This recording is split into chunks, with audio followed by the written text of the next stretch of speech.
Hi friends, welcome back to C U Jagan vlogs. ಮತ್ತಿಗೂಡಿಂದ ಈ ನಮ್ಮ ಶ್ರೀಕಂಠ ಇವತ್ತು ಫಸ್ಟ್ ಬ್ಯಾಚಲ್ಲಿ ಗಜಪಯಣಕ್ಕೆ ಹೊರಟಿದ್ದಾನೆ ಅಂತೇಳಿ ಒಂದು ಮಾಹಿತಿ ಸಿಕ್ತು.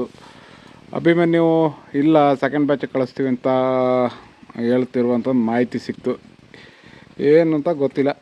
ಬಂದರೂ ಬರಲಿ, ಬರೆದೋದ್ರೂ ಇರಲಿ, ರಾಜ ಎಲ್ಲಿದ್ದರೂ ರಾಜ. ಆತನ ಯಾರು ಕಡೆಗಣನೆ ಮಾಡೋಕ್ಕಾಗಲ್ಲ. ಚೆನ್ನಾಗಿರ್ತಾನೆ. ದಸರಾ ಮಾಡಿ ಅಭಿಮನ್ಯು ಹೆಸರು ಪಡೆದಿದ್ದಲ್ಲ. ಅಭಿಮನ್ಯು ಹೆಸರು ಮಾಡಿರೋದು 1983ನೇ ಇಸವಿಯಲ್ಲೇ ಏನು ಉತ್ತರ ಪ್ರದೇಶಕ್ಕೆ ಮಧ್ಯಪ್ರದೇಶಕ್ಕೆ ಹೋಗಿದ್ದ. ಈಗಿನ ಛತ್ತೀಸ್ಗಢ ಭಾಗ ಇದೆ, ಅಲ್ಲಿ ಕಾರ್ಯಾಚರಣೆ ಮಾಡಿ ಆವಾಗಲೇ ಆತನ ಹೆಸರು ಒಂದು ವೀರಗಲ್ಲಲ್ಲಿ ಬರೆದಾಗಿದೆ.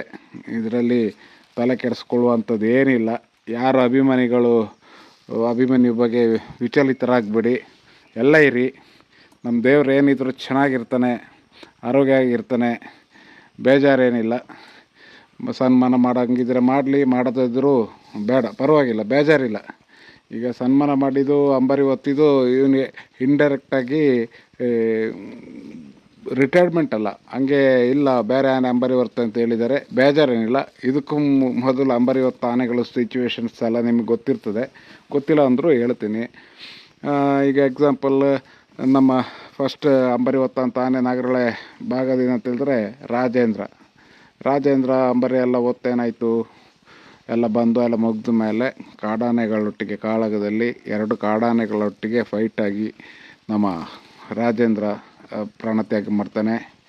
ಅದೇ ರೀತಿ ದ್ರೋಣನು ಸುಮಾರು 18 ಬಾರಿ ಏನೋ ಅಂಬಾರಿ ಹೊತ್ತಿದೆ. ಆತನದು ತುಂಬ ಹಿಸ್ಟ್ರಿ ಇದೆ ಅಂಬಾರಿ ಹೊತ್ತ ಆನೆಗಳಲ್ಲಿ. ದ್ರೋಣ ನಿಮಗೆ ಗೊತ್ತಿರ್ಬೋದು, ಮೇಯಕ್ಕೆ ಬಿಟ್ಟಂಥ ಸಂದರ್ಭದಲ್ಲಿ ಆತ ಕರೆಂಟ್ ಹೈಟೆನ್ಷನ್ ವೈರ್ಗೆ ತಾಗಿ ಮೃತಪಡ್ತಾನೆ. ಅದೇ ರೀತಿ ಬಲರಾಮ ಕಾಡೊಳಗೆ ಹೋಗಿ, ಅದಕ್ಕಿಂತ ಮೊದಲು ಒಂದು ಗುಂಡೆಟ್ಟು ನಡೆದಿರ್ತಾರೆ, ಯಾವುದೋ ರೈತರ ಗದ್ದೆಗೆಲ್ಲ ಹೋಗಿ ಅಲ್ಲಿಯೂ ಗುಂಡಿನ ದಾಳಿಗೆ ತಾಗಿ ಅದು ಚಿಕಿತ್ಸೆ ಪಡ್ಕೊಂಡಿರ್ತಾನೆ. ಸ್ವಲ್ಪ ಚೇತರಿಸ್ಕೊಂಡಿರುವಾಗಲೇ ಕಾಡಿನೊಳಗೆ ಹೋಗಿ ಸಾಯ್ತಾನೆ. ನಮ್ಮ ಇನ್ನೂ ದೊಡ್ಡ ದೇವರು ಅರ್ಜುನನ ಕಥೆ ನಾನು ಹೇಳೋದೇ ಬೇಡ, ಅದು ಗೊತ್ತಾಗಿದೆ. ಕಾರ್ಯಾಚರಣೆಗೆ ಹೋಗಿ ಅದು ಮೃತಪಟ್ಟಿದೆ.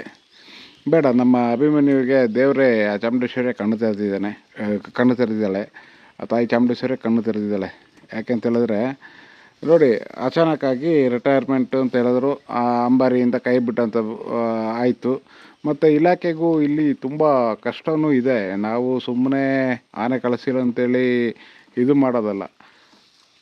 ಯಾಕೆ ಅಂತ ಹೇಳಿದ್ರೆ ಅರ್ಜುನ ಒಂದು ಇನ್ಸಿಡೆಂಟ್ ಆದಮೇಲೆ ತುಂಬ ಎಚ್ಚೆತ್ಕೊಂಡಿದ್ದಾರೆ, ತುಂಬ ಕೇರ್ಫುಲ್ ಆಗಿದ್ದಾರೆ. ಮತ್ತು ಇನ್ನು ಕಪ್ಪ ಕಾರ್ಯಾಚರಣೆಯಲ್ಲಿ ಉಳಿದಿರುವಂಥ ಏಕೈಕ ಆನೆ ಆಗಿರೋದ್ರಿಂದ ಅದಕ್ಕೆ ತುಂಬ ಕಾಳಜಿ ವಹಿಸ್ತಾ ಇದ್ದಾರೆ ಅಭಿಮನ್ಯುಗೆ.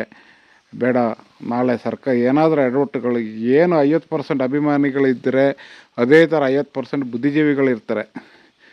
ಒಂದು ಕಡೆ ಈಗ ಅಭಿಮನ್ಯು ದಸರಾದಲ್ಲಿ ಬಂದು ದಸರಾದಲ್ಲಿ ಭಾಗವಹಿಸೋರು ಹೆಂಗೆ ರಿಟೈರ್ಡ್ ಆಗಿದ್ದು 50-60 ವರ್ಷದ ಮೇಲ್ಪಟ್ಟ ಆನೆ ತಗೊಬಂದಿದ್ದೀರಾ ಅಂತೇಳಿ ಅವ್ರ ಮೇಲೆ ಗೀಸು ಆ ಥರದ್ದೆಲ್ಲ ಹಾಕ್ತಾರೆ. ಆವಾಗಲೂ ಅವ್ರಿಗೆ ಕಷ್ಟ ಆಗ್ತದೆ ಜವಾಬ್ಗಳನ್ನ ಕೊಡಲಿಕ್ಕೆ. ಇದು ತುಂಬ ಈ ಘಟನೆ ಅರ್ಜುನದ ಡೆತ್ ಆದ ನಂತರ ಅವರು ಸಾಕು ಹೈರಾಣಾಗಿ ಹೋಗಿದ್ದಾರೆ. ಅವರು ಅಲ್ಲಿಯೂ ಹೇಳಿ ಸುಖ ಇಲ್ಲ. ಎಲ್ಲ ರೂಲ್ಸ್ ಆ್ಯಂಡ್ ರೆಗ್ಯುಲೇಷನ್ನ ಫಾಲೋ ಮಾಡ್ಬೋದು. ಆಗಾಯಿತು. ಆಗ ಈ ಥರದ ಇಷ್ಟೊಂದು ಕಷ್ಟಗಳತ್ತಿಲ್ಲ. ಯಾವಾಗ ಅರ್ಜುನ ಬರ್ತಿದ್ದಂಥ ಟೈಮಲ್ಲಿ, ಬಲರಾಮ ಬರ್ತಿದ್ದಂಥ ಟೈಮಲ್ಲಿ ನಿಶಾನ ಆನೆಗಳೇ ಬರ್ತಿತ್ತಲ್ವ, ಆಗ ಇಷ್ಟು ಇದಿತ್ತಿಲ್ಲ, ಏನು ಕಾನೂನುಗಳೆಲ್ಲ ಇತ್ತಿಲ್ಲ. ಈಗ ಕಾನೂನು ಕಟ್ಟಳೆಗಳು ತುಂಬ ಜೋರಾಗಿದ್ದಾವೆ. ಏನು ಒಂದು ಆನೆಗೆ ಹೊಡೆದ್ರೂ, ಏನಾದರೂ ಸಣ್ಣ ಗಾಯ ಇದ್ರೂ ಹೋಗಿ ಪ್ರಕರಣಗಳು ದಾಖಲಾಗ್ತಿದ್ದಾವೆ. ಅದನ್ನು ಎದುರಿಸ್ಬೇಕು. ಈ ಥರ ಇರುವಾಗ ಅವರು ತುಂಬ ಮುಂಜಾಗ್ರತಾ ಕ್ರಮವಾಗಿ ತುಂಬ ಮುನ್ನೆಚ್ಚರಿಕೆ ವಹಿಸ್ಕೊಂಡಿದ್ದಾರೆ. ಬರ್ಬೋದು ಅಭಿಮನ್ಯು, ನನ್ನ ಲೆಕ್ಕದಲ್ಲಿ ಬಂದೇ ಬರುತ್ತೆ. ಸೆಕೆಂಡ್ ಬ್ಯಾಚಲ್ಲಿ ಬರ್ಬೋದು. ಆತನಿಗೊಂದು ಅದ್ದೂರಿ ಸನ್ಮಾನ ಅಂತೂ ಮಾಡೇ ಮಾಡ್ತಾರೆ. ಯಾಕೆಂದರೆ ಇಲಾಖೆಯನ್ನು ಮರ್ತಿಲ್ಲ. ಸನ್ಮಾನ 100ಕ್ಕೆ 100 ಸನ್ಮಾನ ಮಾಡೇ ಮಾಡ್ತಾರೆ. ಯಾಕೆಂತಂದರೆ ಗೊತ್ತು ಅಭಿಮನ್ಯು ಏನು, ಆತನ ದುಡಿಮೆ ಏನು ಅಂತೇಳಿ ಇಲಾಖೆಯವ್ರಿಗೂ ಗೊತ್ತಿದೆ. ಆದರೆ ಏನು ಮಾಡೋದು, SOPನ ಫಾಲೋ ಮಾಡಲೇಬೇಕಲ್ವ. ಯಾರೀಗ ರಿಸ್ಕ್ ತಗೊಳ್ಳೋಕ್ಕೆ ಇಲಾಖೆಯವ್ರಿಗೆ ಯಾರಿಗಾದ್ರೂ ಒಪ್ಪಿಸಿದ್ರೆ ಯಾರು ಇಸ್ಕೊಳ್ಳೋಕೆ ತಯಾರಿಲ್ಲ. ಏನಾದರೂ ಅಚಾನಕ್ಕಾಗಿ ಘಟನೆ ನಡೆದ್ರೂ ತುಂಬ ಕಷ್ಟ ಆಗುತ್ತೆ. ಅದ ಕಾರಣ ಅಭಿಮನ್ಯುನ ಬರೋದಿಲ್ಲ ಬರುತ್ತೆ ಸೆಕೆಂಡ್ ಬ್ಯಾಚಲ್ಲಿ ಇಲ್ಲ ದಸರಾದ ಕೊನೆಯ ಒಂದು 3 ದಿನ ಇರುವಂಥ ಸಂದರ್ಭದಲ್ಲಿ ಕರೆಸ್ಕೊಳ್ಳುವಂಥ. ಮತ್ತೇನು ಅದೇ ರೀತಿ ಒಂದು ದಸರಾದಲ್ಲಿ ಸನ್ಮಾನ ಮಾಡ್ಬೋದು, ಬೀಳ್ಕೊಡುಗೆ ಸಮಾರಂಭ ಮಾಡ್ಬೋದು, ಇಲ್ಲದಿದ್ದರೆ ನಮ್ಮ ಮತ್ತಿಗೂರು ಕ್ಯಾಂಪಿನಲ್ಲೇ ಮಾಡ್ಬೋದು. ಇದರಲ್ಲಿ 2 ಮಾತಿಲ್ಲ. ಕಾದು ನೋಡುವ. 100ಕ್ಕೆ 100 ನನ್ನ ಅನಿಸಿಕೆ ದಸರಾಕ್ಕೆ ಸೆಕೆಂಡ್ ಬ್ಯಾಚಲ್ಲಿ ಬರುವಂಥ ಚಾನ್ಸ್ ಇದೆ. ಶ್ರೀಕಂಠ ಫಸ್ಟ್ ಬ್ಯಾಚಿಗೆ ಬರ್ತಾಯಿದೆ. ಕಳೆದ ವರ್ಷ ಸೆಕೆಂಡ್ ಬ್ಯಾಚಿಗೆ ಹೋಗಿತ್ತು ಶ್ರೀಕಂಠ.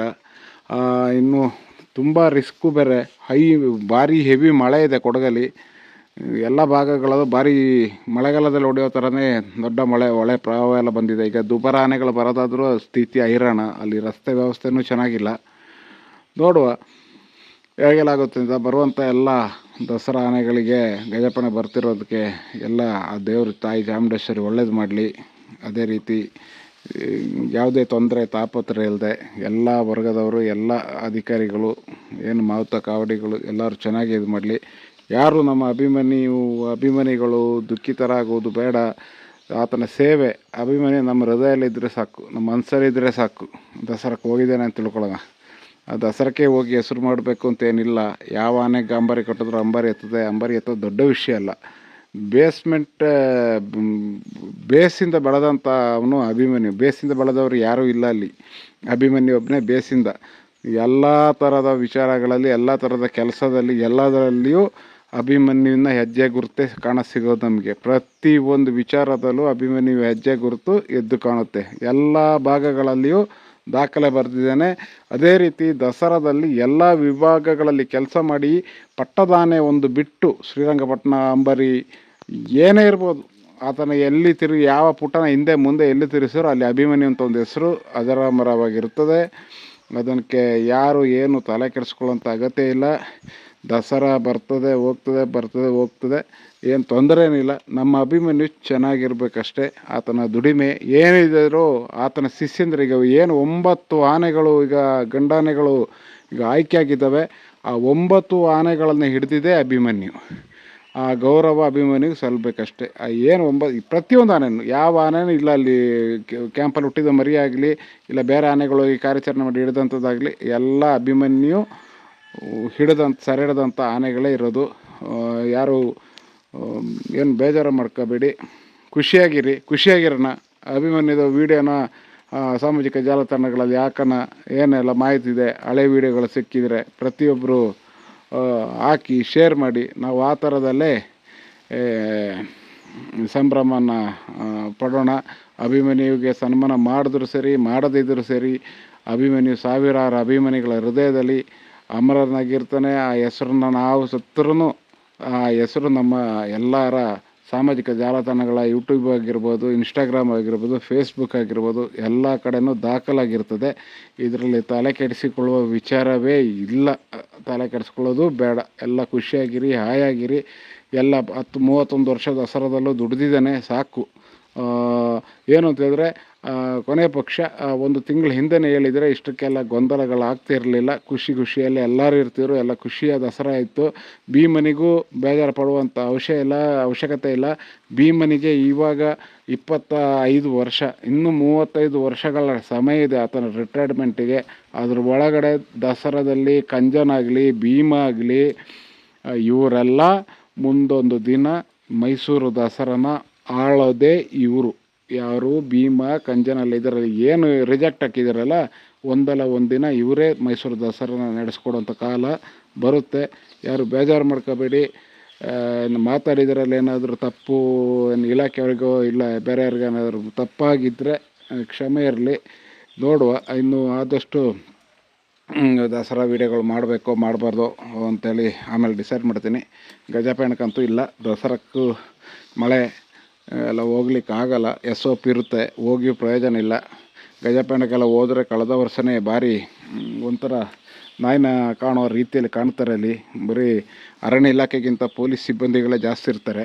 ಒಂದು ವ್ಯಾಲ್ಯೂ ಇರೋಲ್ಲ. ನಮ್ಗೆ ಎಲ್ಲಿ ಬೆಲೆ ಸಿಗಲ್ವೋ ಆ ಜಾಗಕ್ಕೆ ನಾವು ಕಾಲು ಹಾಕ್ಲಿಕ್ಕೆ ಹೋಗಬಾರ್ದು. ನೋಡಿ ಎಲ್ಲ ಎಚ್ಚರ ತಗೊಳ್ಳಿ. SOP ಎಲ್ಲ ಇರುವಂಥ ಜಾಗಕ್ಕೆ ಹೋಗಿ ಏನೋ ಕೇಸು ಗೀಸಲಾದರೆ ನಾಳೆ ದೃಶ್ಯಂತವ್ರು ನೀವೇ.